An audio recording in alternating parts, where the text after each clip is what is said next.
Hello and welcome to a new episode of B2B E-Commerce Accelerated. The B2B E-Commerce podcast that helps B2B sales leaders move more efficiently and crush growth targets. My name is Ruben and I'm the CEO of EMEA APAC at Sana Commerce. And I am Tim van Houten, EVP of Enterprise here at Sana Commerce. And we are your hosts. I'm very excited today, Ruben, for this episode. For our listeners, or well, rather for our watchers, know that typically we are not in the same location. We record these episodes separately from each other, so it's nice to be here in the same room with you. Absolutely. And another thing that makes me very excited that we have a guest on our podcast today that couldn't be farther away from us, all the way from New Zealand. Hi guys, how you going? Yes, welcome. Hi there. We're good. How are you over there? I'm great, thank you. Very good.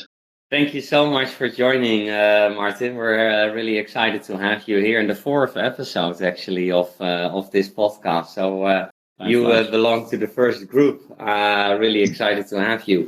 So we start with always the first question. The first question that we also like to ask you is, how did you end up in sales? Because a lot of people have, so many stories. A lot of people that didn't choose to go into sales. So we're curious to hear from you how that was for you. Yeah, sure. I guess you're right. You don't go through school maybe aspiring to be a salesperson. Exactly. Fireman or a jet fighter pilot or something like that, maybe. But I probably took a similar path to many other sales leaders and went to university and did a marketing degree, actually. And alongside that, you often here in New Zealand would do finance papers and economics papers at the same time. So you get quite a bit of exposure into sales through that way.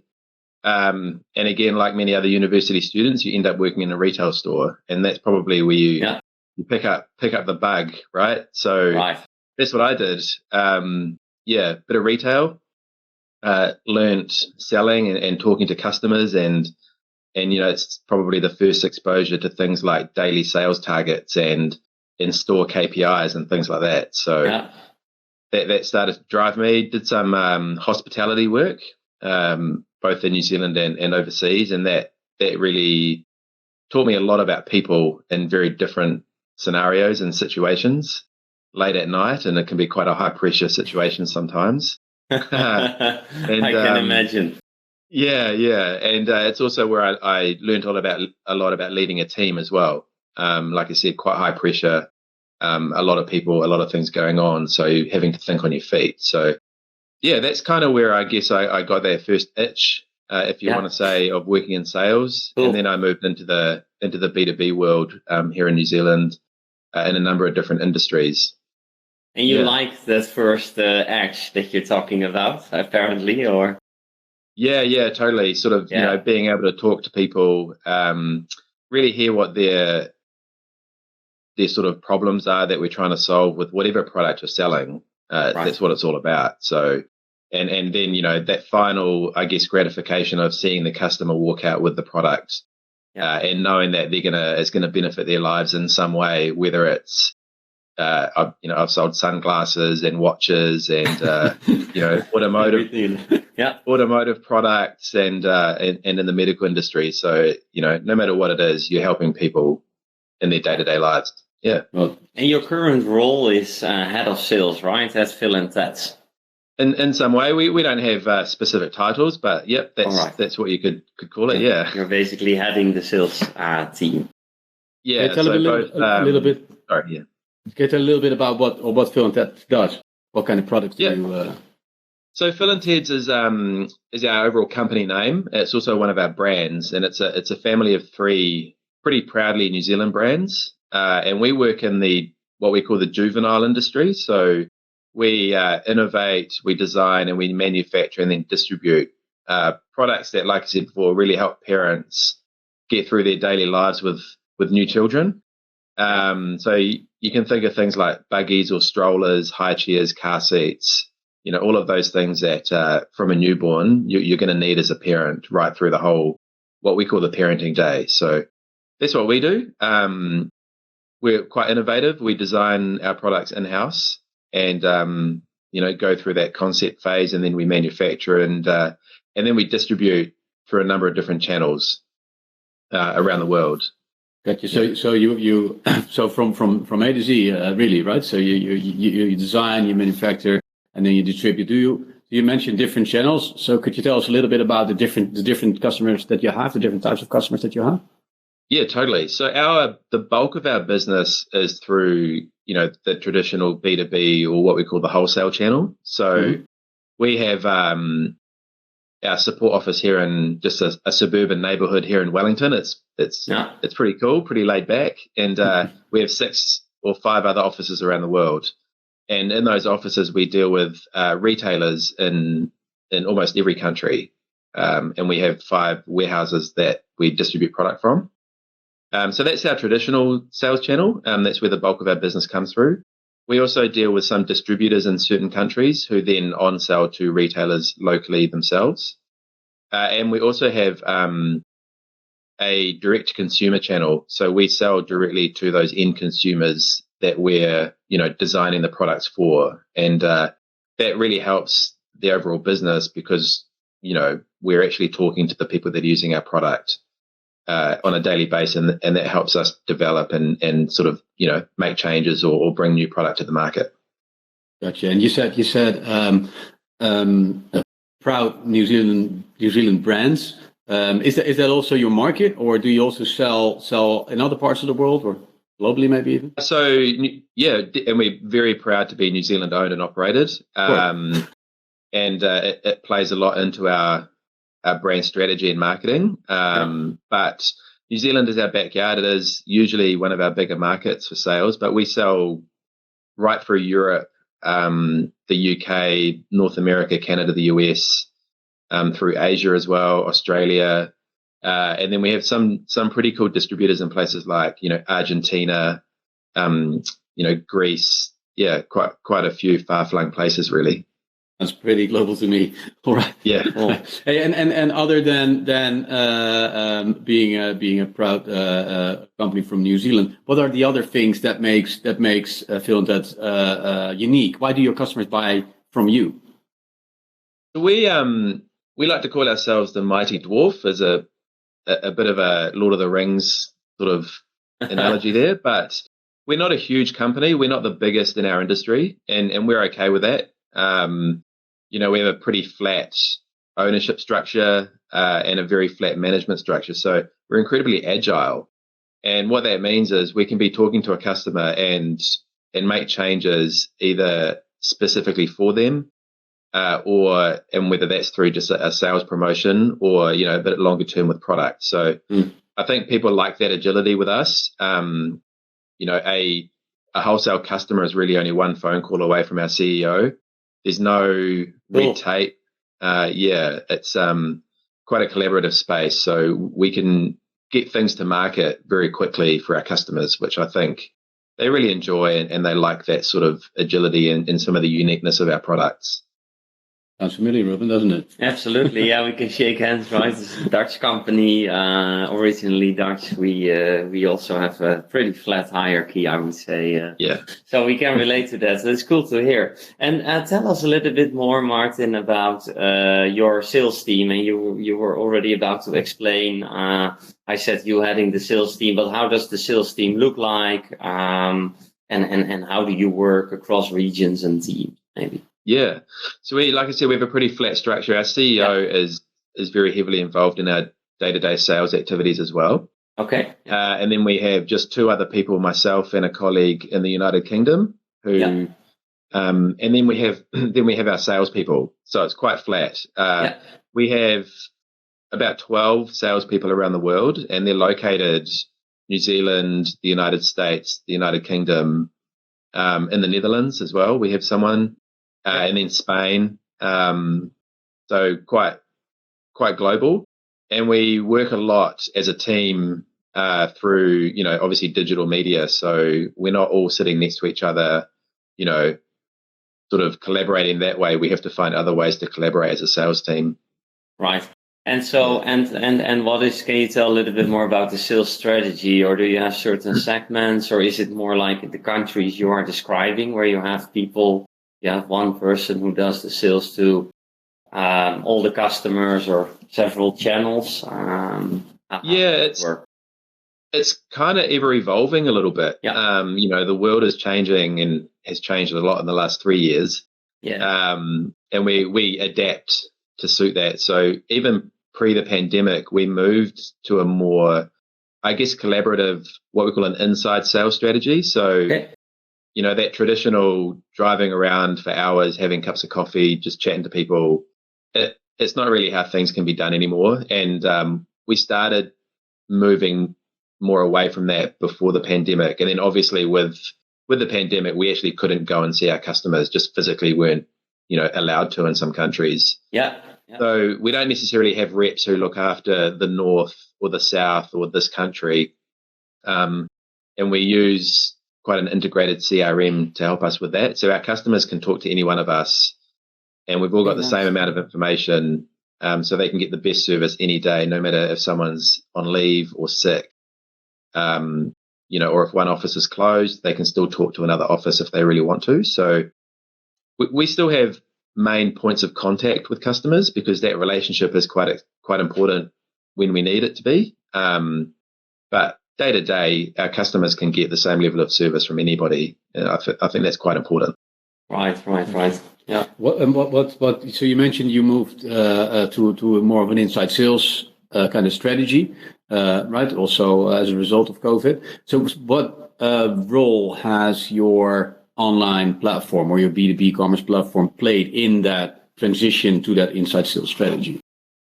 Yeah, it's been hugely important. And it was kind of good luck, I guess, or good timing that we I guess, improved our B2B e-commerce platform back in 2019, just before things changed. So, good timing. Exactly. Yeah, it was very good timing in hindsight. Our actual previous platform wouldn't have held up to it. So it would have been a bit of a business issue for us at that time. So we're not out there traveling as much and being in that sort of face-to-face environment. And so that means we need an e-commerce platform that can support not just the placing of orders and that sort of processing, but actually providing information to a lot of people in a consistent way, whether it's product information, imagery, videos, digital assets, training, all of that kind of information is very easily put through the e-commerce platform. Gotcha. And were there, so because you obviously made the decision pre-COVID to bring your sales online, although I just heard you say that you already had a portal. So what kind of objectives did you have when you started implementing Sana, or when you started looking for another portal in the first place? Because it was pre-COVID, right? So that wasn't the trigger. Yeah. Exactly. So what other goals did you have at that point? We wanted to, at the same time, we were upgrading our ERP, so it kind of just made sense. But it was good timing, as we could also achieve goals of, I guess, improving efficiency and productivity for the sales team, and I think enabling them to be more salespeople rather than maybe order takers. Yeah. And any salesperson has a lot more joy and fulfillment from actually talking to people and consulting and making that sale rather than filling out an order form, for the most part anyway.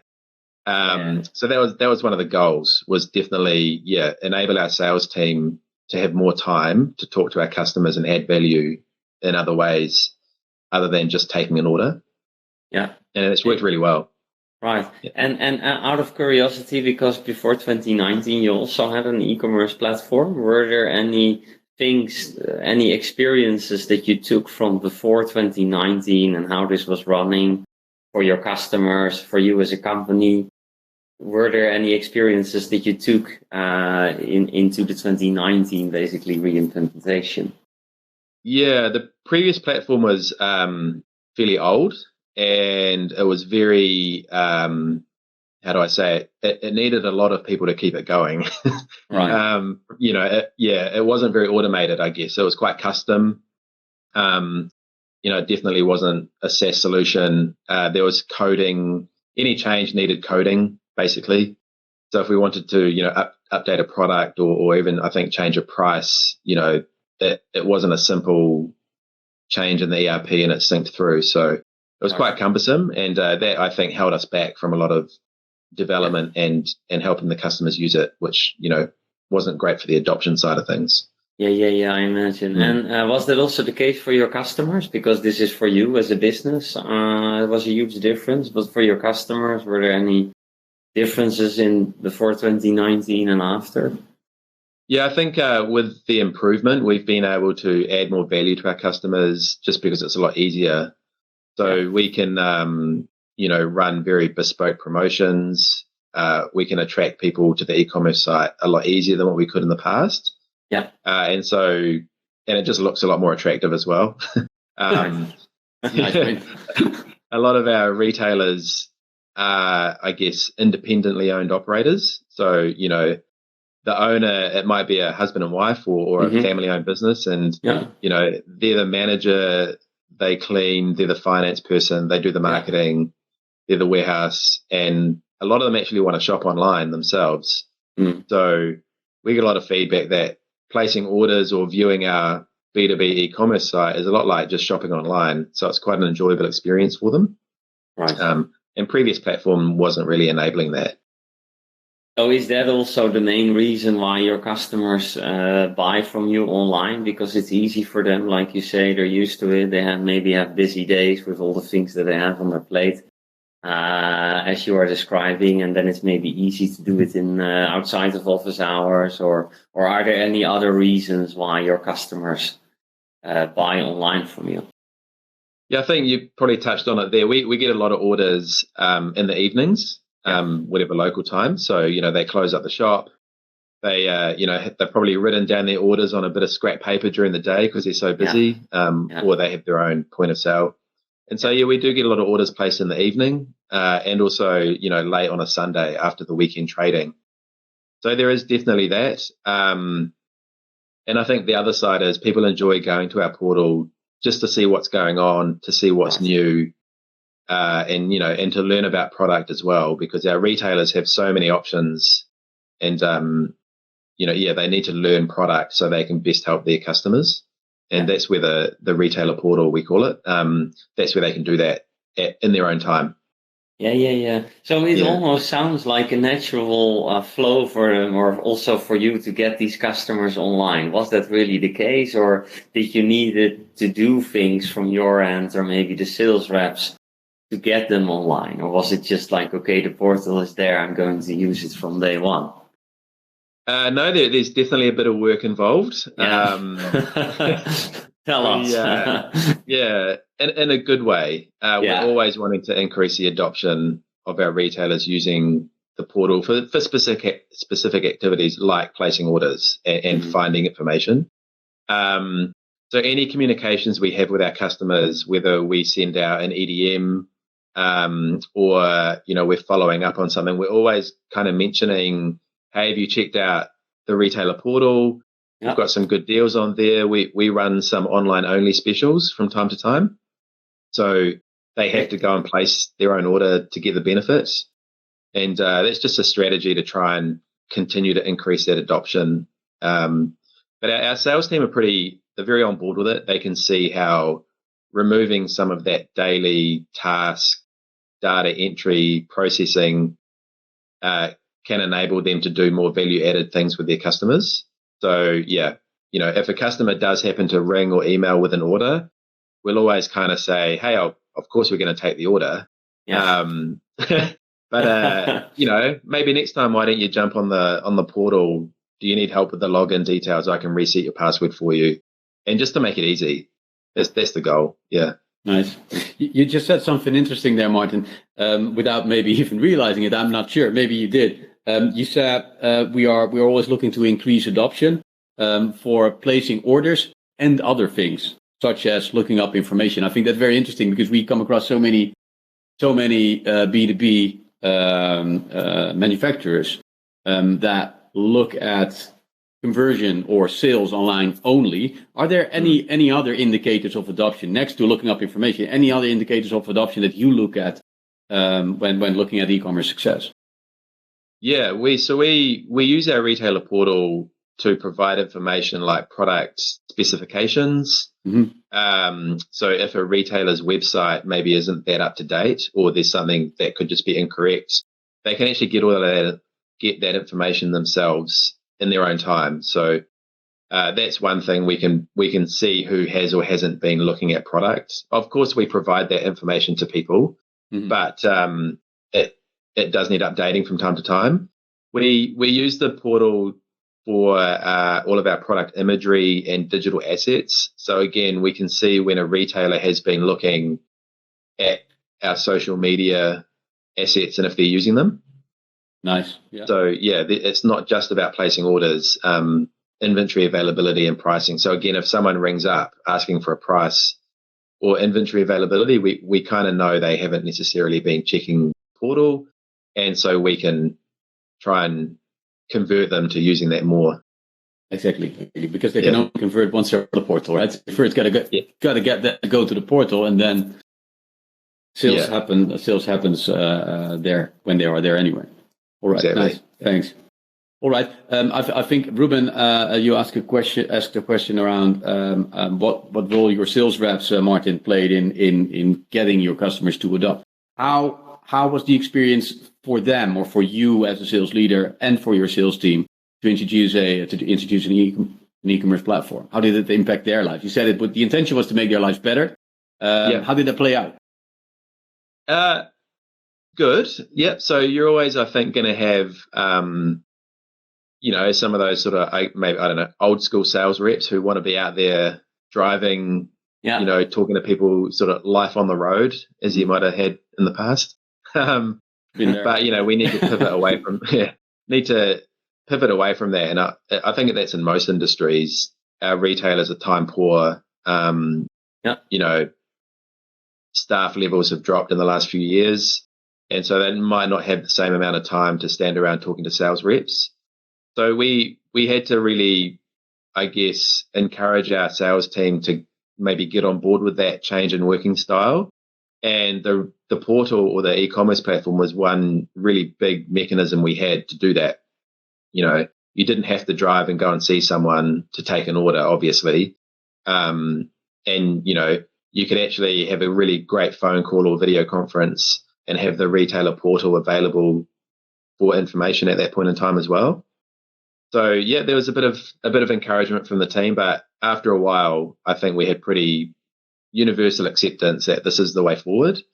And there are other benefits, like if you're not traveling as much, you're at home more, you're seeing the family a lot more, and using those kind of tools to enable that is only a good thing. Yeah. And you have been a sales or account manager yourself as well, right? So was there any difference in how you look at it from your current role and how you looked at e-commerce back then? Yeah, totally. It maybe used to be not a threat, but as a traditional salesperson, you're the one that wants to be out there taking the order at the end of a conversation. There is a certain amount of joy and, of course, I guess, self-fulfillment when you're actually writing down the order and typing it out yourself. But we've probably got better things to be doing for our customers than data entry, which essentially is what placing an order is. So I learned that way, and and for myself, I used to travel a lot. So not having to feel I need to travel so much, and I've got a really great e-commerce platform to back me up. It has been good. Yeah. Cool. You have been talking before, or you mentioned also efficiency, right? As one of the things that e-commerce brought you and the company. Can you elaborate a little bit on that topic maybe? Because efficiency nowadays, maybe always, but especially now with a lot of things going on also in the world, in the market, it's becoming more and more important to also look at costs and becoming efficient. How do you see that, and how does this play a role at your company? So the e-commerce platform helps us with our, I guess, a one-to-many conversation. So we can use, emails and EDMs and whatever it might be with links back to the e-commerce platform for maybe a new product launch.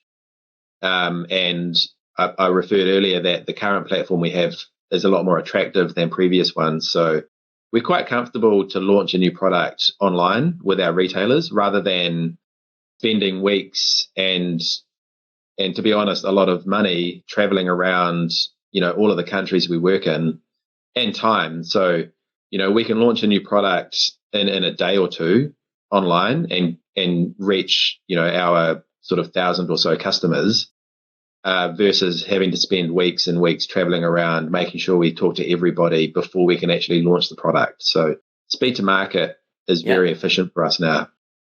Nice. Yeah. And I guess, just the reduction in the number of inbound emails with simple questions and the actual orders themselves has been very good too. As speed to market, Martyn, you mentioned in the introduction, you said different things have happened in the world lately. You mentioned COVID. How did the global supply chain shortages, how did that impact your speed to market, for instance? Is that something that plays a role for you? Because typically when we speak to manufacturers, it does. So I wouldn't be surprised if that wouldn't be different for you. Yeah, that had a massive impact. Whether it was factory closures in China through different reasons, whether it was, then port closures, not enough containers, and then every local port that I'm sure it wasn't unique to us, but every local port we seemed to ship into had their own issues as well. So, it was pretty well publicized over the last few years. So, that was difficult. And I think we had to look at, safeguarding ourselves from some of those supply chain challenges and increasing stock holding in our warehouses, which was then, quite evident through the e-commerce channel because our retailers can see what stock we have available to order. So that was quite good, I think, in a way that we could display that information to our customers. Whereas I know, some other distributors or wholesalers maybe don't have that technology to do that. So that was a benefit. Cool. Yeah. Maybe just out of curiosity, when it comes to efficiency, you talk about launching new products, which is much more easy, less inbound communication that needs to be handled with the emails. When it comes to getting maybe new customers on board, but I'm not sure if this is a topic for you, did e-commerce there or does e-commerce there play a role, and maybe also on the efficiency side? So sometimes we hear that finding and getting new customers on board is also more easy and more efficient with e-commerce. How is that for you? Yeah, it is. We're not we've been around for kind of over 30 years in what's a relatively small industry. So we're pretty well in touch with most people that we want to be working with. So we're not onboarding a lot of new customers. Right. When we do though, it does again enable us to give access to our full range of products, kind of at the touch of a button. Set up the customer card and the ERP, and then it syncs through, and they get an email and a password, and they can start placing orders immediately. So when we do bring on new customers, e-commerce plays a massive role in giving them the information they need in a very easy and timely manner, and it's consistent as well. We don't have sales heads or sales reps typing out individual emails. Maybe they attach different pictures for one person. So there is consistency there as well. Cool. Yeah. All right. So if you, and this doesn't necessarily have to be related to e-commerce, but if with all these changes, right? So we mentioned COVID, we mentioned supply chain shortages. We are talking about digital transformation throughout this last 30 minutes or so. So what has been for you? So looking at your business, what has been the main challenge that you had to adapt to over the course of the last 3 years or so? I think for us, obviously there has been a economic downturn, if you like, in most countries. So people are saving a bit more money. And for us, probably the travel aspect was the biggest part. We're a very, we like to think of ourselves as a very friendly bunch of people. And we have some really great relationships with our customers that go back a long way. So just, maybe not being in front of them as often as we were, and actually in some countries not at all for the last 3 years, was a bit of a struggle for us. Probably more on a personal level, I think. Like I said before, salespeople want to be talking to their customers and continuing to build relationships. And when you haven't been able to go and see them because of travel restrictions or whatever it might be, it's been on a personal level, that's been a little bit tough on some people. Yes. Yeah. But you still, but e-commerce played a role in that. So of course it was not face to face. But what I also hear you saying is that because you had e-commerce, you could still drive those relationships in essence, right? Exactly. Yeah. So we just had to adapt. Yeah. And I think, again, in most countries and most industries, video conferencing became the new normal, right? So before that, definitely, to be honest, we probably would never have really done a video call with our customers, and that would have delayed conversations because we would have wanted to wait until we were seeing them in person. And bringing some customers on board with video conferencing has been a challenge, but a lot of people are getting more used to it. Yeah, definitely. But that's also something we recognize. So when in the midst of COVID, I do remember customers. Maybe they're some of them are listening to this podcast. That's we'll just wait until this is over. Then you come to visit us, and then we'll sign the deal, right? But that has completely changed, and I'm sure that's no different for your industry. Yeah, that's right. Yeah. Cool. So rounding off, actually, because we already discussed a lot, we always have a question also from our previous guest. And that was actually Dave van der Pas from Martyn, who are in the animal feed. And his question to you, Martyn, is how do you think the role of sales will evolve in the coming years? Wow, that's quite a broad question, isn't it? Yeah. I think, I think it's going to continue to be more, I guess, in line with the e-commerce side of things. Travel is not getting any cheaper. Even just driving around, 3 or 4 hours, cost of petrol's up. Time out of the office is just expensive.